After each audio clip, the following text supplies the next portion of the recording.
Hey everyone! Before we dive into today's story, I want to ask you something. Where are you watching from? Drop your city or state in the comments below. I love hearing from all of you.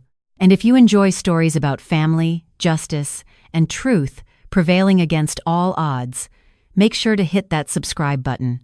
Trust me, you won't want to miss what happens next. The November rain was coming down hard when I heard the taxi pull up outside my brownstone in Brookline. I'd been watching from the kitchen window for the past hour, my hands wrapped around a cup of chamomile tea that had long gone cold. After 2 years, my daughter was finally coming home. I'm Sarah Chen. I'm 63 years old, and until I retired last year, I spent 32 years as a senior insurance fraud investigator for Liberty Mutual. I'd seen every scam, every lie, every scheme people could dream up to cheat the system. I thought I'd seen it all, but nothing, absolutely nothing, could have prepared me for what was about to walk through my front door. My daughter Emily had been studying art restoration in Florence, Italy. She'd always been passionate about Renaissance paintings, ever since she was a little girl dragging me through the Museum of Fine Arts every Sunday. When she got accepted to the Palazzo Spinelli program at 28, my husband Richard and I were so proud. Richard's a cardiothoracic surgeon at Massachusetts General Hospital. We'd worked hard our whole lives to give Emily every opportunity. 2 years ago, Emily called us with exciting news. She'd been offered an apprenticeship with a master restorer in a small town outside Florence. The only catch was that communication would be limited. The maestro was old school. Didn't believe in constant phone calls and video chats. She could email once a month, maybe a quick call on holidays. We understood, or at least we thought we did. I set down my cold tea and hurried to the front door. Richard was already there, umbrella in hand, ready to run out and help with luggage. The taxi door opened, and a young woman stepped out. She looked like Emily. Same long dark hair, same height, same general build. She was wearing one of those expensive Italian leather jackets Emily had always wanted, but something felt off. I couldn't put my finger on it. Maybe it was mother's intuition. Maybe it was 32 years of training to spot inconsistencies. "Mom! Dad!" she called out, her voice bright and cheerful.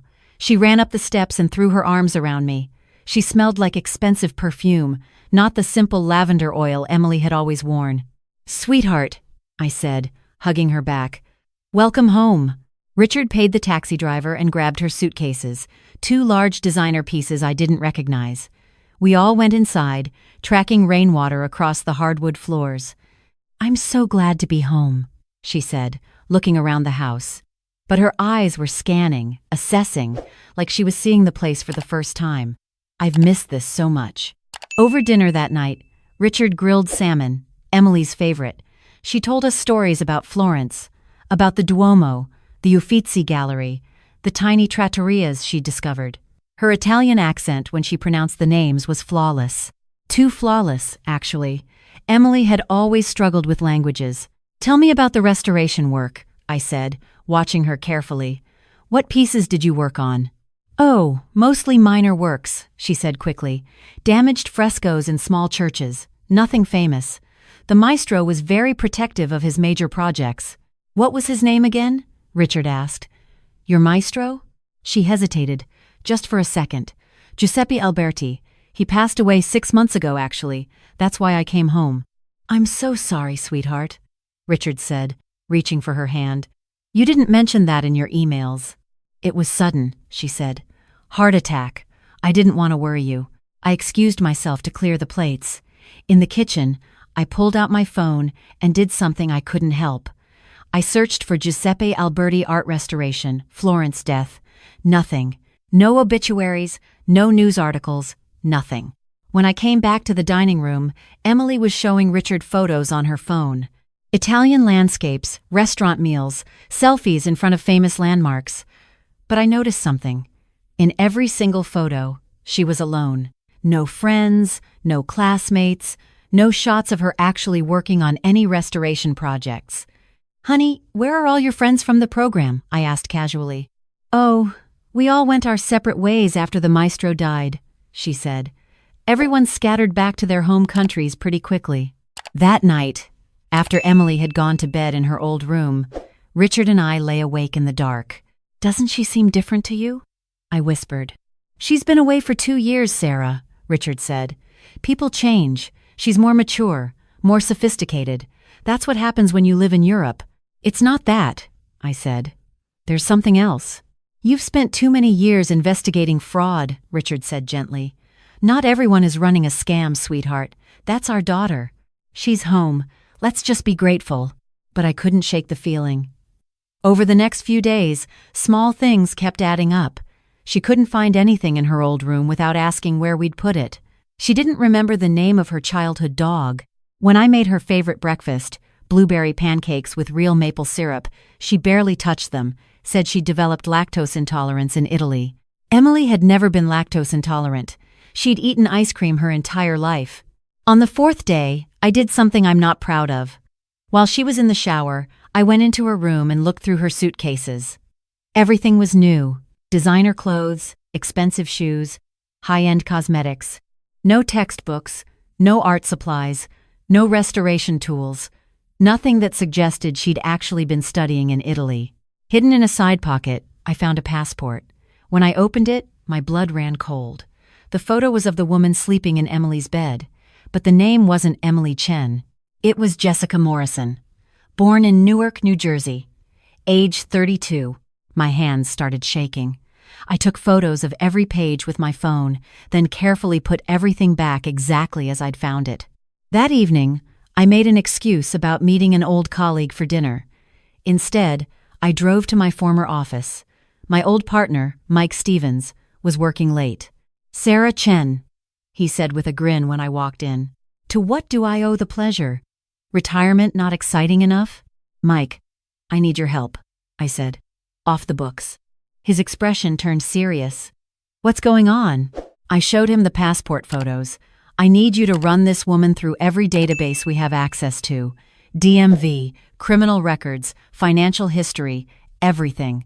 Sarah, whose passport is this? That's what I need to find out. It took Mike 3 hours. When he turned his computer screen toward me, I felt sick.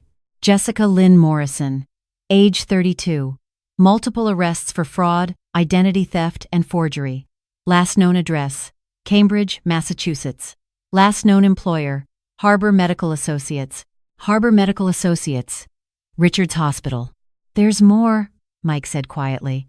I cross-referenced her known associates. She's been linked to several romantic relationships with wealthy older men. The pattern is always the same. She gets close, gains their trust, then disappears with money or assets. Does it say who she's been associated with recently? Mike clicked through a few more screens, then stopped. Sarah, I don't think you want to see this. Show me. He pulled up a surveillance photo from a hotel security camera, dated 8 months ago. Jessica Morrison, walking into the Four Seasons in downtown Boston. And next to her, his hand on her lower back, was my husband Richard. The room spun. I gripped the edge of Mike's desk. I'm sorry, Mike said, but there's more. According to financial records, Richard has been making large cash withdrawals. $5,000 here, $8,000 there. All in the past 8 months. Total of about $180,000. I thought about our savings account. Richard handled most of the finances. I'd trusted him completely. We'd been married for 35 years. Why would he bring her here? I asked. Why would they do this? Mike pulled up another document. Your daughter, Emily. She had a trust fund, right? Set up by your parents? Yes, I whispered. It was supposed to mature when she turned 30. That was 6 months ago. It's worth about $2.3 million. And the terms of the trust? The money goes directly to Emily. But if Emily were to die before claiming it, it reverts to her next of kin, which would be me and Richard. Mike looked at me carefully. Sarah, when was the last time you actually spoke to your daughter? Not email, not text. Actually heard her voice? I tried to remember.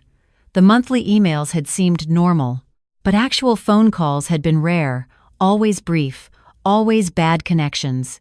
And now that I thought about it, the last video call we'd had was over a year ago, and Emily had been wearing sunglasses the whole time, claiming the Italian sun hurt her eyes. Oh my God, I said. Mike, I need to know. Is my daughter alive? He worked through the night. I sat in his office, drinking terrible coffee from the break room, while he made calls to contacts at Interpol, at the State Department, at the Italian police. At 4 a.m., he finally turned to me with an expression I'll never forget. "Sarah, I'm so sorry. Emily Chen was reported missing by her roommate in Florence 18 months ago. Her body was found 3 months later in a ravine outside a small town called Fiesole. The Italian authorities identified her through dental records. The cause of death was ruled accidental, a hiking accident. The world went silent. My beautiful girl, my only child, had been dead for over a year, and I hadn't known. We hadn't known because someone had been sending us emails, pretending to be her." "The emails?" I said. "Who was sending the emails?" Mike pulled up the email metadata. They were all sent from IP addresses in Massachusetts, mostly from coffee shops in Cambridge and Boston, never from Italy. "Richard?" I said. "It was Richard the whole time." "I think so. Sarah, I think your husband may have been involved in your daughter's death." I drove home as the sun was coming up. I felt numb, hollow, like someone had scooped out everything inside me and left only a shell. When I walked into the house, Richard was in the kitchen making coffee. "You're up early," he said, kissing my cheek like nothing was wrong. "Couldn't sleep," I said. "Where's Emily?" "Still sleeping. She mentioned wanting to go to the bank today, something about accessing her trust fund." There it was, the whole plan. Bring the fake Emily home, have her claim the trust fund, then disappear. Richard and Jessica would split the money. Maybe they'd blame me for Emily's death somehow, paint me as an unstable mother who couldn't accept her daughter's accident. Maybe they'd just vanish and leave me with nothing. I went upstairs to our bedroom and locked the door. Then I called Mike. "I need you to set up a meeting with the FBI, I said, "and I need you to help me gather evidence. I'm going to get justice for my daughter, Mike, and I'm going to make sure they both pay for what they've done." Over the next 3 days, I played the role of my life. I smiled at the woman, pretending to be my daughter. I had dinner with my husband, the man who'd probably killed our child. I wore a wire every single day, courtesy of the FBI. I asked questions designed to trip them up, to get them to reveal their plan. On the third evening, I suggested we have a family dinner to celebrate Emily's return. I made reservations at Grill 23, an upscale steakhouse downtown. Richard loved that place. Jessica, playing Emily, seemed excited. At dinner, I ordered a bottle of expensive wine. "To family," I said, raising my glass, "to having everyone home safely." "To family," Richard echoed. Jessica smiled and clinked her glass against ours. "You know, Emily," I said casually, cutting into my steak, "I was thinking about that summer you turned 12. Remember when we went to that camp in the Berkshires? You were so scared of the lake." Jessica laughed. "Oh God, yes. I was terrified of water." Richard's fork paused halfway to his mouth. Emily had never been afraid of water. She'd been on the swim team in high school. She'd gotten her lifeguard certification at 15. "And remember your counselor's name?" I continued. "The one who finally convinced you to go in?" Was it Jennifer?" Jessica said uncertainly. "No," I said quietly. Emily never went to camp in the Berkshires. She went to space camp in Huntsville, Alabama, and she wasn't afraid of water. She was a competitive swimmer. The color drained from Jessica's face. Richard set down his fork. "Sarah," he started. "Who are you?" I asked Jessica. "Who are you really?" She stood up abruptly. "I don't have to listen to this. I'm going to the restroom." "Sit down, Jessica," I said. She froze. Richard's face went completely white. "That's right," I said. "I know your real name. Jessica Lynn Morrison. Age 32. From Newark. With a criminal record that includes fraud, identity theft, and forgery." "Sarah, you're being crazy," Richard said, but his voice was shaking. "That's Emily. Our daughter." "Our daughter is dead," I said, and my voice broke. "She died 18 months ago in Fiesole, Italy. Her body was found in a ravine, and you knew about it, didn't you, Richard? You knew because you were probably there." Jessica tried to run. She made it about 5 feet before 2 FBI agents who'd been sitting at the bar cut her off. 2 more agents appeared at our table. "Dr. Richard Chen, "You're under arrest for conspiracy to commit fraud and suspicion of involvement in the death of Emily Chen," one agent said, pulling out handcuffs. "You have the right to remain silent." Richard looked at me, and I saw panic in his eyes. "Sarah, please. It was an accident. Emily's death was an accident. She found out about Jessica and me. She was threatening to tell you," we argued, "and she fell. It was an accident." "You let me believe she was alive," I said. "For 18 months, you let me believe my daughter was in Italy, studying art, living her dream. You sent me fake emails. You brought your mistress into my home, into Emily's room, wearing Emily's face. I'm sorry," he said, and he started to cry. "I'm so sorry, but I couldn't lose everything. The house, my career, my reputation, and the trust fund, Sarah. We needed that money. I have debts you don't know about. Medical malpractice insurance, investments that went bad. I was drowning. So you killed our daughter and replaced her with your girlfriend to steal her inheritance. It wasn't supposed to happen like this," he sobbed as the agents led him away. Jessica was screaming at the agents, demanding a lawyer, claiming she didn't know anything about Emily's death. She'd just been paid to play a role. I sat alone at that table in Grill 23, surrounded by stunned diners and concerned waitstaff, and I finally let myself cry. Not delicate tears, but huge, gasping sobs. My daughter was dead. My husband had killed her. And I'd been living with both of them in my house, smiling and making dinner and pretending everything was fine. The trial took 8 months. Richard was charged with manslaughter and conspiracy to commit fraud. Jessica was charged with fraud, identity theft, and accessory after the fact. The evidence was overwhelming. Mike and I had done our job well. The Italian police reopened Emily's case. They found evidence that Richard had been in Italy at the time of her death, despite having told me he was at a medical conference in Chicago. Security footage showed him and Jessica together in Florence. Phone records showed dozens of calls between them before and after Emily's death. Richard's lawyer tried to paint it as an accident, a tragic misunderstanding. But the prosecutor showed the jury the fake emails, the forged documents, the months of planning to have Jessica impersonate Emily and claim the trust fund. The jury deliberated for 4 hours. Richard got 20 years for manslaughter and fraud. Jessica got 15 years for her role in the scheme. When the verdict was read, I felt nothing. No satisfaction, no relief, just emptiness. My daughter was still gone. No amount of justice could bring her back. But here's what I did with my pain. I worked with the Italian authorities to have Emily's body brought home. We held a proper funeral, a real goodbye. I planted a garden in her memory in our backyard, full of lavender because that was her scent. I visit it every morning with my coffee. I sold the house in Brookline. Too many ghosts. Too many memories of the life that turned out to be a lie. I bought a smaller place in Salem, overlooking the water.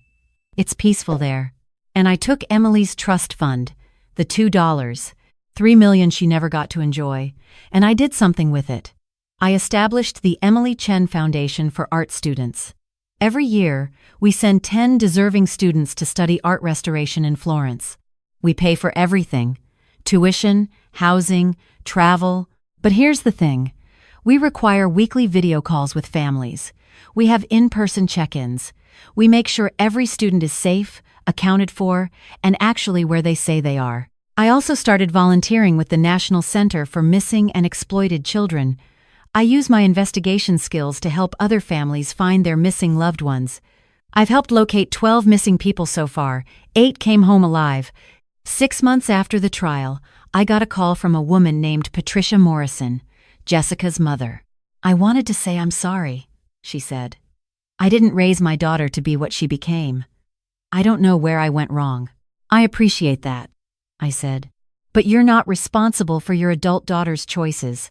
I know that now. I spent months wondering what I could have done differently with Richard.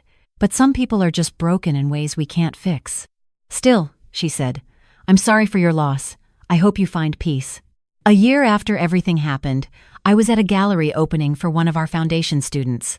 Her name was Sophie, and she just completed her first major restoration project, a 17th-century altarpiece from a church in Tuscany. The work was beautiful, painstaking, bringing new life to something that had been damaged and forgotten. That's when I met David. He was the gallery owner, a widower in his late 60s with kind eyes and a gentle smile. His wife had died of cancer 3 years earlier. "You must be very proud," he said, gesturing to Sophie's work. "I am," I said. "This foundation, it's my daughter's legacy." "Tell me about her," he said. And I did. For the first time since the trial, I talked about Emily not as a victim, not as part of a crime story, but as the person she'd been. Funny, passionate, terrible at math, brilliant with colors, afraid of spiders, in love with Renaissance art. David listened, really listened. When I finished, he said, "She sounds like she was extraordinary." She was. I agreed. David and I started seeing each other. Nothing rushed, nothing desperate. Just two people who'd survived tremendous loss, finding companionship, and maybe, eventually, something more. He's patient with my bad days, the days when I can't stop thinking about what Richard did. I'm patient with his, when he misses his late wife so much it physically hurts. We're taking it slow. That's okay. I'm 64 now. I've learned that healing isn't linear, that justice doesn't equal closure, that some wounds never fully close. But I've also learned that it's possible to build something beautiful from the wreckage. Emily's foundation has sent 40 students to Italy so far. I've helped reunite 23 missing people with their families. I've found purpose in my pain. That's my story, everyone. From a mother who lost everything to a woman who found a new way to honor her daughter's memory and help others. If you enjoyed this story, please give it a like. And I'm serious about wanting to know where you're watching from. Your comments mean the world to me. What would you have done in my situation? Would you have suspected something was wrong earlier? Let me know in the comments below.